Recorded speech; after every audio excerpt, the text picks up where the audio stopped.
Sense pleasures are declared by the Lord, parentheses to be, close parentheses, like a lump of meat.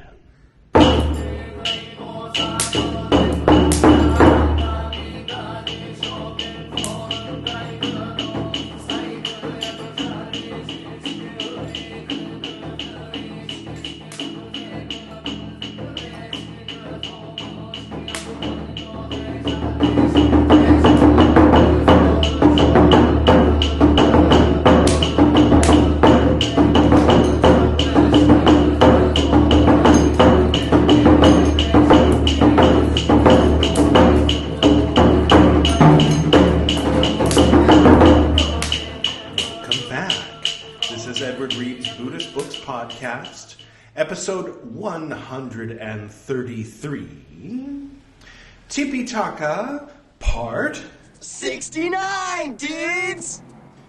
Well, thank you, Bill and Ted. It's very nice of you to save me some mouth vocalization, in which I will be reciting Pācittiya, part 68, or LXVIII, and possibly 69, dudes! Hey, I see what you did there. And who knows, maybe 70. We shall see. If this is your first time seeing me, do go ahead and click here. That will take you to the Tipiṭaka playlist. Better to start with part 1. The Tipiṭaka is the Pali way of saying the Tipiṭaka, which is the Sanskrit way of saying the three baskets, which refers to the original scriptures of Buddhism. That's now called Theravada, although that's only called that because Mahayana is a thing and Vajrayana is a thing.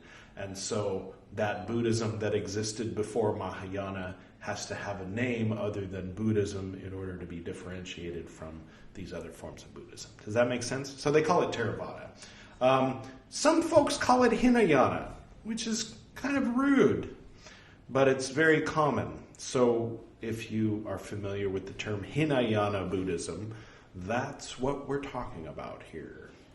So we're reading the old rules that were given by Lord Buddha to the monks, the few hundred monks, maybe 300 monks, something like that, that were wandering from place to place, village to village, town to town, pretty much in present-day Bihar, India. Anyway, I'd like to welcome our special guest, Vasudhara. She's been a guest, of course, on this program before, and is often seen hanging out with Jambala, who's also been a guest on this program before. Welcome. And remember, monks, if she invites you to go walking with her, you have to say no, because she's a woman. All right. Expiation, Pācittiya, LXVIII, which is how the ancient Romans used to say 68. Yeah, that's how they're... Anyway, at one time, the Enlightened One, the Lord, was staying at Savatthi. Our numbers, by the way, came from India. I don't know if you know that. They refer to them as Arabic numerals because there was an Arabic mathematician who preferred using India's numbers, 1, 2, 3. You know them. Anyway, so they became known in Europe as Arabic numerals, but they came from India. Just FYI, the LXVIII is the one that Italians can be proud of as part of their heritage. Anyway, at one time, the Enlightened One, the Lord, was staying at Savatthi in the Jeta Grove in Anathapindika's monastery. Now, at that time, a pernicious view had arisen to a monk named Arita. Our common ancestor here will be playing the role of Arita. Actually, I think that's the ancestor of bugs and stuff like that. Not a direct common ancestor, more of a cousin, aunt, or uncle. A monk named Arita, who had formerly been a vulture trainer, like this, quote, so this is Arita's pernicious view. Insofar as I understand Dhamma, taught by the Lord, it is that in following those things called stumbling blocks by the Lord, there is no stumbling block at all. End quote. Several monks heard, quote, a pernicious view has arisen to the monk named Arita, who was formerly a vulture trainer, like this, quote within quotes, insofar as I understand, there is no stumbling block at all, end quote within quotes, end quote. Then these monks approached the monk Arita, who had formerly been a vulture trainer. And having approached, they spoke thus to the monk Arita, who had formerly been a vulture trainer. Quote, is it true? Well, this isn't the Lord, this is the monks. Is it true, as is said, Reverend Arita, that a pernicious view has arisen to you like this, quote within quotes, insofar as I understand, no stumbling block at all, end quote within quotes, question mark, end quote. Quote, undoubtedly, your reverences, as I understand Dhamma taught by the Lord, it is that in following those things called stumbling blocks by the Lord, there is no stumbling block at all. End quote. Quote, do not speak thus, Reverend Arita. Do not misrepresent the Lord. Misrepresentation of the Lord is not at all seemly, and the Lord certainly would not speak thus. Reverend Arita, in many a figure are things that are stumbling blocks called stumbling blocks by the Lord, and in following these there is a veritable stumbling block. Sense pleasures are declared by the Lord to be, things, close parentheses, affording little satisfaction, of much pain, of much tribulation, wherein is more danger. Sense pleasures are declared by the Lord, to be, close parentheses, like a skeleton, of much pain, of much tribulation, wherein is more danger.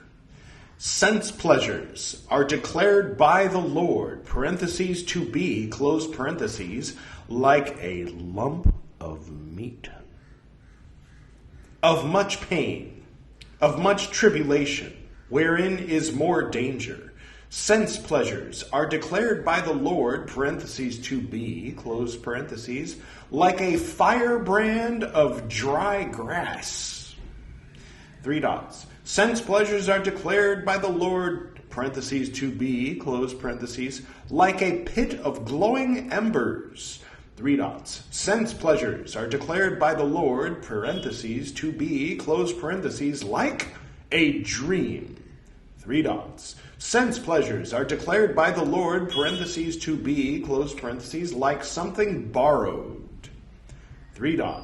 Sense pleasures are declared by the Lord, to be, like the fruits of a tree.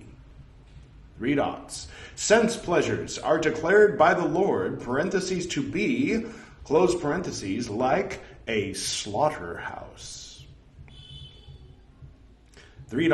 Sense pleasures are declared by the Lord, to be, close parentheses, like an impaling stake. Sense pleasures are declared by the Lord, to be, close parentheses, like a snake's head. Of much pain, of much tribulation, wherein is more danger. End quote. So all of that was the monks talking to Arita about his oversimplified view about by stumbling blocks. There's no stumbling blocks at all. Yet the monk Arita, who had formerly been a vulture trainer, being spoken to thus by these monks, expressed that pernicious view as before, obstinately holding to it, adhering to it. Quote, undoubtedly, your reverences, As I understand Dhamma taught by the Lord, it is that in following those things called stumbling blocks by the Lord, there is no stumbling block at all. End quote. And since those monks were unable to dissuade the monk Arita, who had formerly been a vulture trainer, from that pernicious view, then those monks approached the Lord, and having approached, they told this matter to the Lord. Then the Lord, on this occasion, in this connection, having had the order of monks convened, questioned the monk Arita, who had formerly been a vulture trainer, saying, quote, "Is it true, as is said, that you, Arita, that to you, Arita, a pernicious view arose like this," quote within quotes, "insofar as I understand Dhamma, no stumbling block at all," end quote, then quotes, question mark, end quote. Quote, "Undoubtedly, Lord, as I understand Dhamma, no stumbling block at all," end quote. Quote, "To whom, then, do you, foolish man, understand that Dhamma was taught thus by me? Are not, foolish man, things that are stumbling blocks called stumbling blocks by me in many a figure? And in following these, is there not a veritable stumbling block? Sense pleasures are declared by me, parentheses, to be things, close parentheses, affording little pleasure, of much pain, of much tribulation, wherein is more danger. Sense pleasures are declared by me, parentheses, to be, close parentheses, like a snake's head, of much pain, of much tribulation, wherein is more danger, and yet you, foolish man, not only misrepresent me because of your own wrong grasp, but you also injure yourself and give rise to much demerit, which for a long time will be for you, foolish man, of woe and sorrow. It is not, foolish man, for pleasing those who are not, parentheses, yet, close parentheses, pleased, and thus, monks, this rule of training should be set forth. Whatever monk should speak thus, quote within quotes, insofar as I understand Dhamma taught by the Lord, it is that in following those things called stumbling blocks by the Lord, there is no stumbling block at all, end quote within quotes. That monk should be spoken to thus by the monks, quote within quotes, "Do not, venerable one, speak thus. Do not misrepresent the Lord. Misrepresentation of the Lord is not at all seemly, and the Lord certainly would not speak thus. In many a figure, your reverence, are things that are stumbling blocks called stumbling blocks by the Lord, and in following these, there is a veritable stumbling block," end quote within quotes. And if that monk, when he has been spoken to thus by the monks, should persist as before, that monk should be admonished by the monks up to the third time for giving up that, parentheses, course, close parentheses. If being admonished up to the third time he should give it up, that is good. But if he should not give it up, there is an offense of expiation. End quote. That is a very specific rule that, like we had the Upananda rules a while back, this is sort of an Arita rule, a rule just for him. I mean, maybe there'd be someone that comes up with this verbal mathematics at some point in the future, but whatever means, Next time, we'll do the flashback. Monk means, Should speak thus means, quote then quotes, insofar as I understand Dhamma taught by the Lord, no stumbling block at all, end quote then quotes. I wonder if it means, like, generally speaking, like if a monk tries to sum up the teachings of Lord Buddha inane statement that misses the mark. That monk means, the monk who speaks thus. By the monks means by other monks who see, who hear. He should be told by these. Do not, venerable one, speak thus, a veritable stumbling block, end quote. At a second time he should be told, and a third time he should be told, If he gives it up, that is good. If he does not give it up, there is an offense of wrongdoing. If, having heard, they do not speak, there is an offense of wrongdoing. That monk, having been pulled to the midst of the order, should be told, quote, Do not, venerable one, speak thus, a veritable stumbling block, end quote. And a second time he should be told, and a third time he should be told, If he gives it up, that is good. If he does not give it up, there is an offense of wrongdoing. That monk should be admonished, and thus monks he be admonished. The order should be informed by an experienced, competent monk, saying, quote, within quotes or whatever, Honored sirs, let the order listen to me. A pernicious view has arisen to the monk so-and-so like this.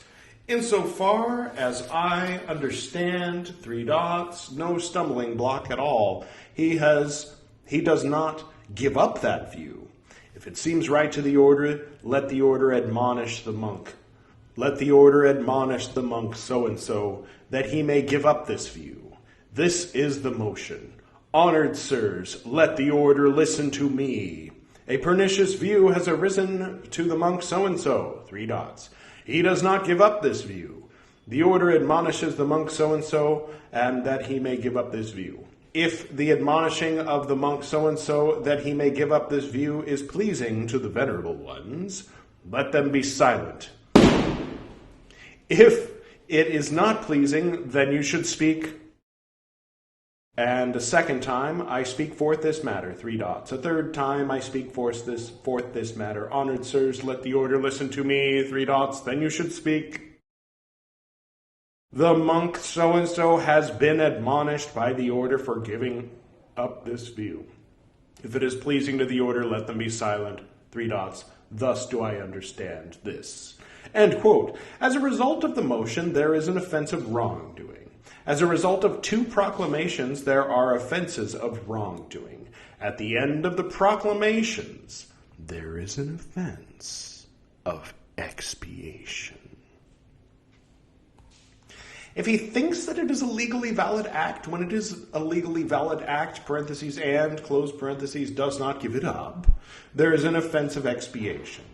If he is in doubt as to whether it is a legally valid act, If he thinks that it is not a legally valid act when it is a legally valid act, and, does not give it up, there is an offense of expiation. If he thinks that it is a legally valid act when it is not a legally valid act, there is an offense of wrongdoing. So I guess that'd be, I can only assume that if a monk says, the teachings of the Dhamma can be summed up in an ostrich or in an oyster shell or something. Because when you open it, maybe there's a pearl inside. Like, if he, you know what I mean? Like, it doesn't have to be exactly this misinterpretation or sort of harebrained interpretation. Like, that would be weird, right? To have such a specific rule. But if a monk is drawing an allegory and people are trying to enforce this rule where he's saying, the Buddha's Dharma is like the mind or something like that. He's making some profound abstract like Zen koan or something, although this is, 1,000 years before Zen koans. And so this rule is wrongfully applied to him, but he thinks that, I guess they're right, but he insists on going around saying his koan. So in a case where this law doesn't apply, but the monks get together and enforce it anyway, it's wrongdoing. But who decides that? I don't know. It's a little unclear, but there it is. If he is in doubt as to whether it is not a legally valid act, there is an offense of wrongdoing. If he thinks that it is not a legally valid act when it is not a legally valid act, there is no offense. There is no offense if he is not admonished, if he gives it up, if he is mad, if he is the first wrongdoer. The 8th. Meaning the 68th. Well, that one was pretty interesting. All right. Expiation. Pācittiya. 69, dudes. LXIX. LXIX, as they used to say in ancient Rome. Not really. At one time, the enlightened one, the Lord, was staying at Savatthi in the Jeta Grove. He's still here because he's in this one. I peeked ahead. In Anathapindika's monastery. Now at that time, the group of 6 monks knowingly used to eat together with and be in communion with and lie down in a sleeping place with Arita.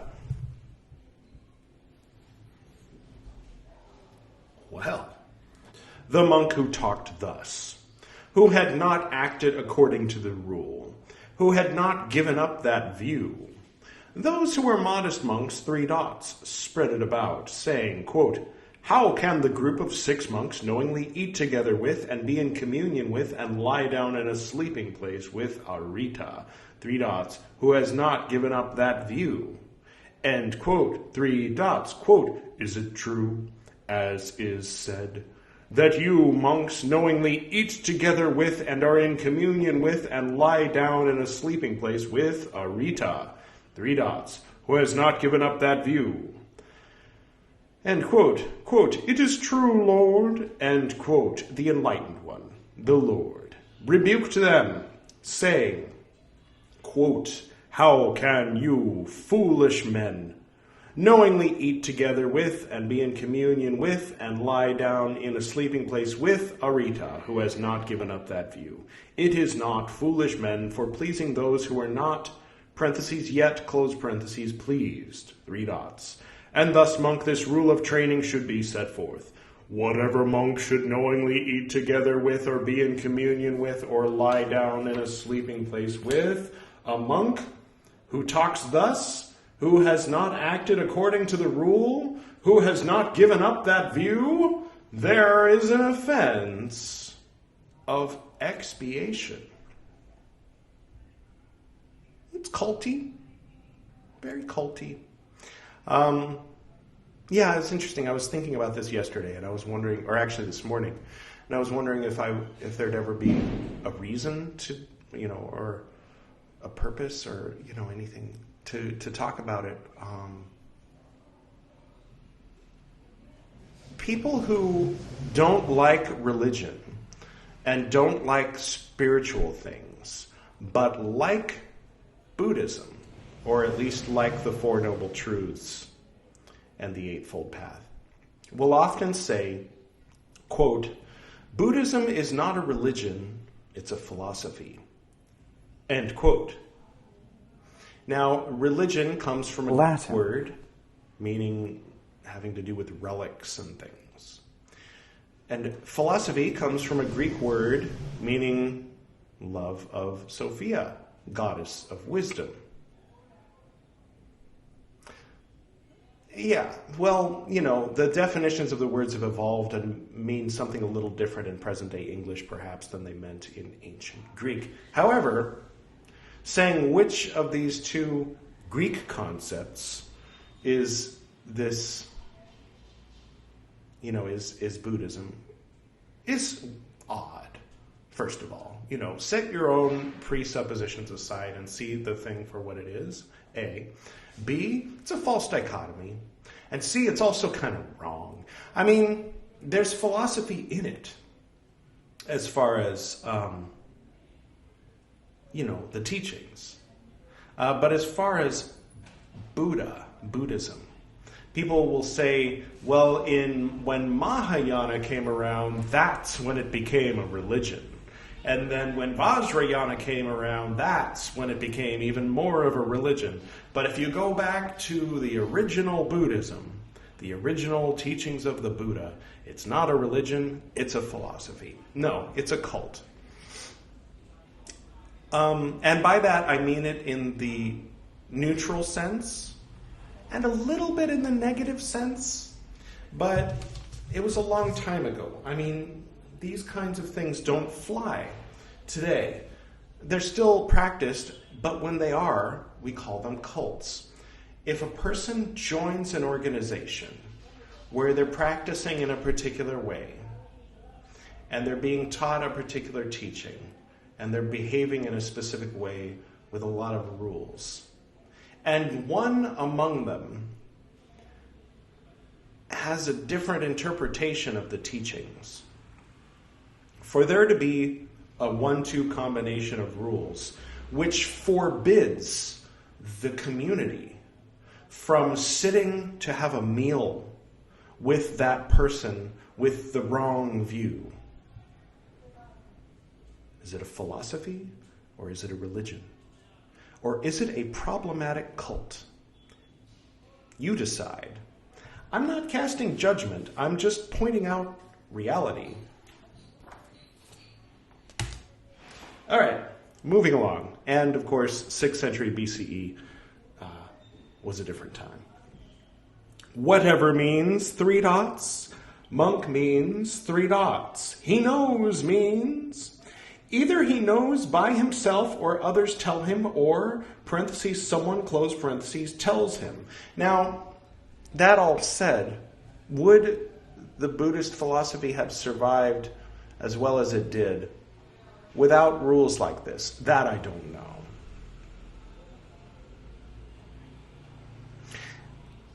I mean, at that time, at the time he was teaching them, they weren't writing it down. They wrote it down later. They memorized it. They remembered it. They repeated it over and over. So if he had allowed for people to have weird interpretations of the teachings right from the get-go, even while he was still alive and among them and giving the teachings, it probably wouldn't have continued. So it's sort of the equivalent. That all that stuff I said before, having been said, if we look at it through the eyes of today, through today's eyes, if this existed today as it existed then it would be perceived as a problematic cult, I think, in my view. However, in 6th century BC, it is the equivalent, I think, of like a copyright, like when you publish something or when you decree something, you write it down. You say, this is this teaching. If somebody comes along and says, I have an alternate view. Like, for example, I was talking to my friend yesterday about when I was a singer in a Russian Orthodox choir. It was one of those Roman Catholic churches which pretends to be an Orthodox church. You know the ones? No? Well, now you do. That's a thing. And I was singing in that choir for 5 years. And eventually they initiated me and brought me into the church. But as soon as that happened, as soon as I was considered one of them, then they were very closely monitoring kind of my thoughts and my behavior and my actions and making sure that it fell in line with doctrine. And of course it didn't always. And there was a point where the priest was kind of ranting and raving. He was talking about some kind of New Age Gnosticism and, knowing that I am partial to the teachings of the Buddha and I considered myself a Buddhist. And I explained all that to him. And that I didn't consider that to be in opposition, that there's a lot of people who say, well, you're either this or you're that. You can't be both. And I was like, well, that I don't think is true, because I'm both. I always have been.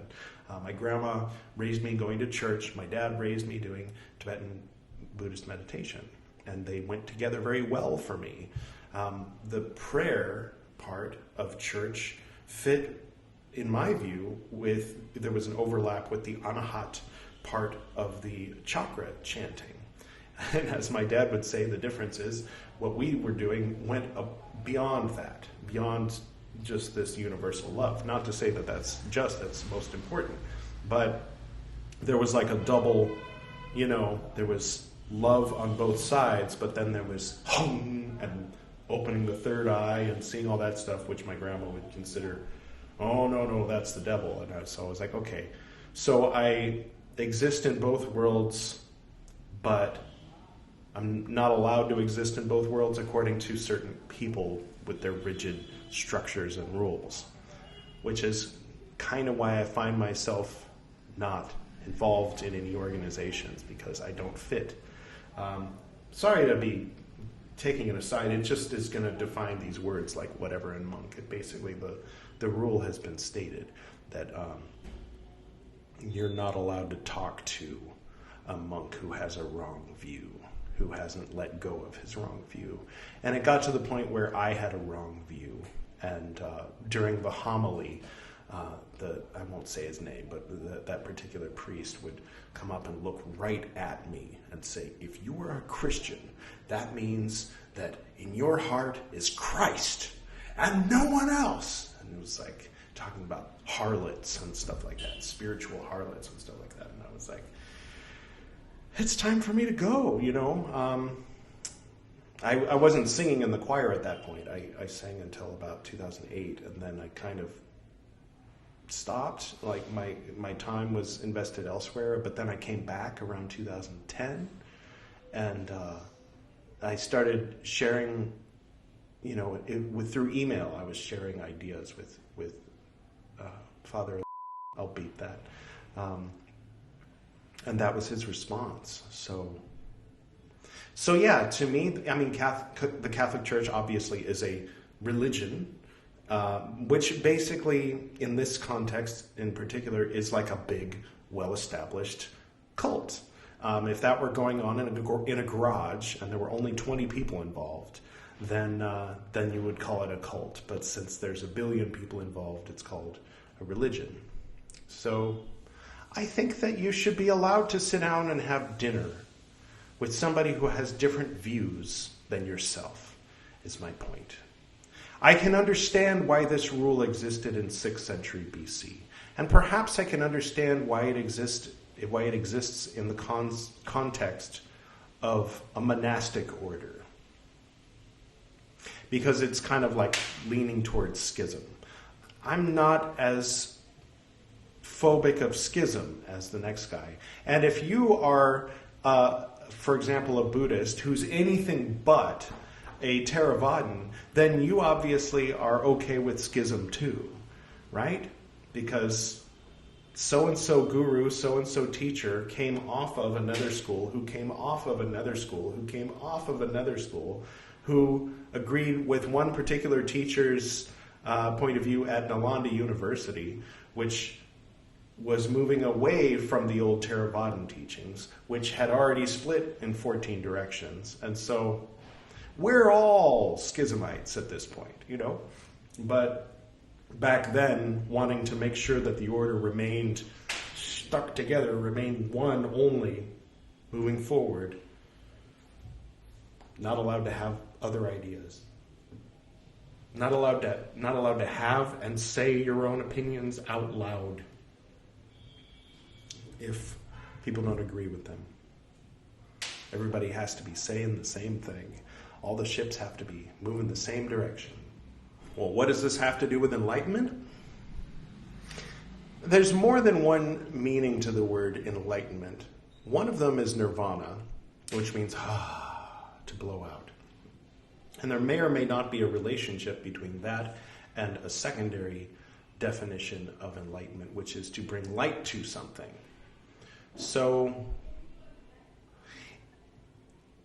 what happened for me in that story that I told you, I was talking to my friend Joe about this, was that in 2003, my faith had aligned with the church, or it was in alignment with the church. And in 2010, it was no longer in alignment with the church. But it doesn't mean my faith changed, and it doesn't mean the church changed. It just means that these two things are different. So the path, one's own path, in one's own heart, from here to enlightenment, might go on completely within one particular temple, with one particular guru, in one particular religion. Or it might not. And if that is a surprise to you, you're welcome for the enlightenment. Not for the nirvana, just for clarifying that as a part of the world. You can continue your path without being in the same temple. If you're inundated with rules and bad energy and judgment and people trying to make you into something you're not, there was a group I was with that I refer to as a Procrustean order. Procrustes was a man in Greek mythology who he had a bed for you and you could stay the night. If you were, if there was a storm out or you were starving, and you were a wandering traveler, he'd invite you in, he'd give you a meal and everything, and then when it was time to lay down, he'd measure you, and if you were a little too big for the bed, he'd cut something off, maybe the top of your head or maybe the bottom of your feet to make sure you fit in the bed. And if you were too small for the bed, well, then he'd stretch you out so that you fit the bed. So Procrustean means just that. It means you're welcome in this community if you fit. And if you don't fit, well, then we'll try to make you fit. If you're gay, for instance, we'll try to make you straight. If you're whatever, you name it. If you prefer laughing, we'll make it, you have to be serious all the time, no laughter. Like I said, there's a place for everything. And it's very interesting to me to learn about the original Buddhism and the original Siddhartha Gautama and the original teachings. And I don't think that it takes away from the good or the light in the teachings of others that came later in the name of and in the world of Buddhism, which is something that for me has changed, because I always thought of Lord Buddha, the man in Bihar in 6th century BC, as being the source of it all. And I thought of anything that, like any variations from it as being kind of like less authentic or less good somehow, or less real Buddhism. And that's where I was coming from when I started this series 133 episodes ago. And that for me has changed in the process of reading this. And I'm grateful for the process. I'm grateful for the words. I'm grateful for the knowledge. And I'll continue to read it, and I will continue to evolve and change as I read it. And I don't know. I'm just letting you know where I'm coming from. Not to say that this is where you need to be coming from, but yeah, just sometimes I do this. Sometimes I talk. It's, Edward Reed recites the scriptures with commentary. This is the commentary. Feel free to comment or write to me if you have any thoughts about anything that I'm saying. Whatever means 3 dots. Monk means 3 dots. He knows means either he knows by himself or others tell him, or parentheses, someone close parentheses tells him. Talks thus means talks so, saying, quote then quotes, insofar as I understand Dhamma taught by the Lord, it is that in following those things called stumbling blocks by the Lord, there is no stumbling block at all. End quote. I mean, I can kind of get what he's saying, actually. Well, if you follow the things called stumbling blocks by the Lord. I mean, it's a little weirdly worded, but I think I get what he's saying. But it's, if he's going around teaching that, and they're like, That's his weird way of teaching. But there's got to be a better way than just banishing him from the community. I mean, not being allowed to sit with him and talk with him, but not kicking him out either. I mean, at least they're not kicking him out, right? Has not acted according to the rule means he is suspended, not restored. Together with, parentheses, a monk, close parentheses, who has not given up that view means together with, parentheses, a monk, close parentheses, who has not given up this view. Or should eat with means there are two, parentheses, kinds of eating, kinds of, close parentheses, eating. Eating food and eating Dhamma. Oh, a metaphor. Eating food means if he gives or accepts food, there is an offense of expiation. Eating Dhamma means he recites or causes to recite. If he recites or causes a line to be recited, for every line there is an offense of expiation. If he recites or causes a syllable to be recited, for every syllable there is an offense of expiation. Is that really an alternate meaning of the ancient Pali word that gets translated as eating? Is reciting scripture? Or is it, it seems like a metaphor, some kind of eating Dhamma. Well, eating Dhamma, obviously, is when you recite Dhamma together. That's eating Dhamma. In Japanese, when you burn incense and meditate, they call that listening to the incense. All right.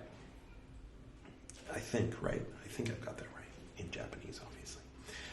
Or should be in communion with means if he performs the observance day, parentheses, ceremony, close parentheses, or the invitation ceremony, or a parentheses, formal, close parentheses, act of the order together with one who is suspended, there is an offense of expiation. Oh, he's suspended, is he?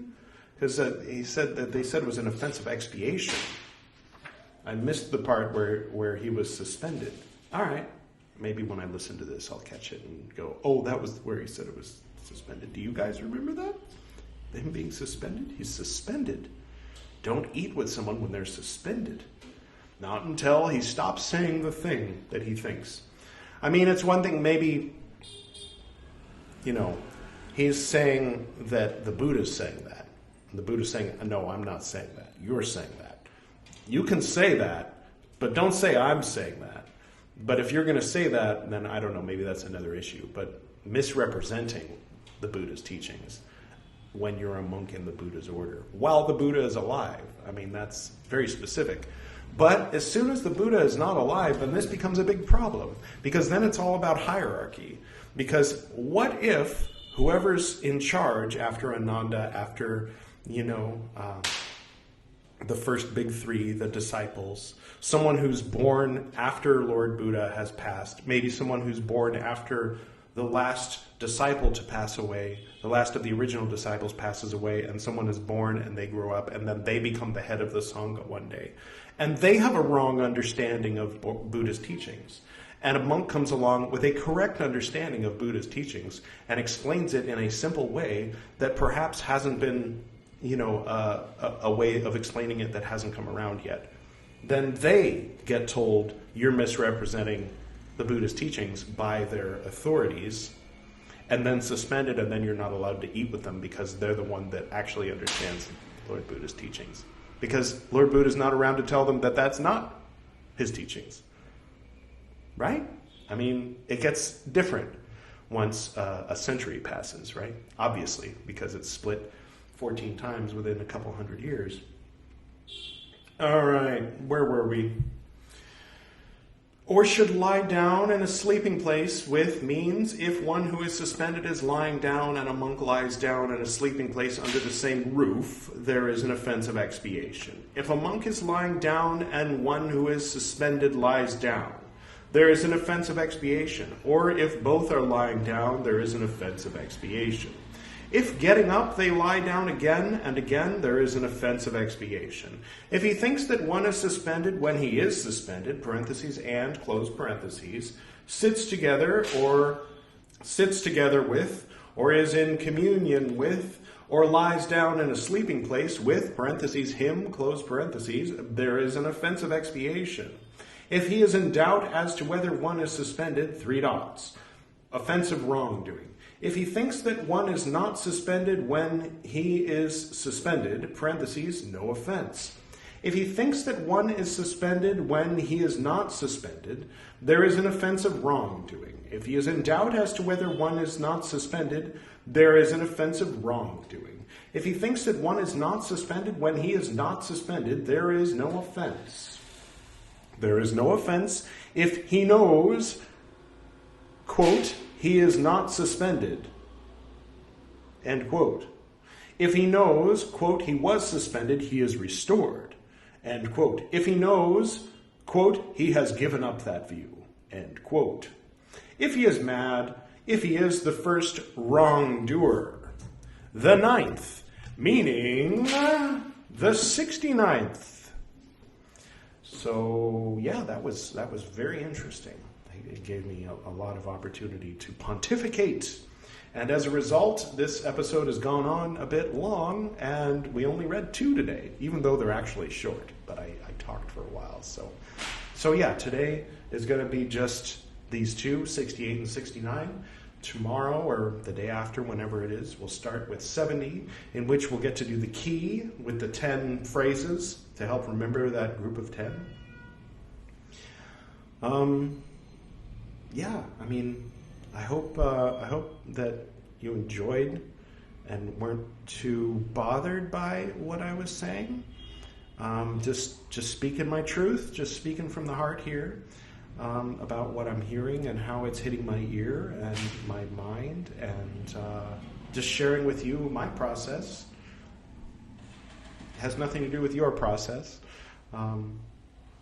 but yeah, that's how it strikes me. These 2 rules: don't have wrong views. Don't have food with one who has wrong views. If you're a monk, if you're a Theravadan monk, actually. So this is uber traditional. This is like the most traditional that you can be. And if you worship in a temple where there are men and women sitting on each other's laps, depicted on the wall, then you are not Theravadan. You are not traditional. So I'm not meaning any criticism of that, only of this particular rules. And obviously the Mahayanists at the very beginning had their views about the limitations of Theravada as it existed. And one could even speculate and say that even though these are the oldest scriptures, that perhaps they were not all 100% the accurate rememberings of the Buddha's teachings. That maybe some of these rules came around after he died, and they just wrote them in the same way. But then you kind of go down a road where it's sort of a never-ending road of unraveling and deconstructing, where it's, well, maybe none of it happened. Maybe he didn't exist. Maybe this was all just the Romans trying to keep the pecking order, trying to, or whatever, like they do with Christianity, But, you're free to explore these thought processes as I am too, because if you didn't know, I'm not a monk, so I'm not bound to these rules. I'm just learning them for reasons. All right, well, that's it from me, I guess. I hope that you enjoyed it on whatever level, whoever you are, and in whatever time, whatever part of the earth. All I know is that you understand English. You might be older, you might be younger, you might be here, you might be there, you might be now, you might be in the future, probably not in the past, unless some technology comes around that I wasn't anticipating. I'll go ahead and close. To the north and to the south, to the east and to the west, to the spirits of light among us and to the spirits below, we send out our reverent love and compassion. May all beings be happy. May all beings be serene. May all beings be in peace.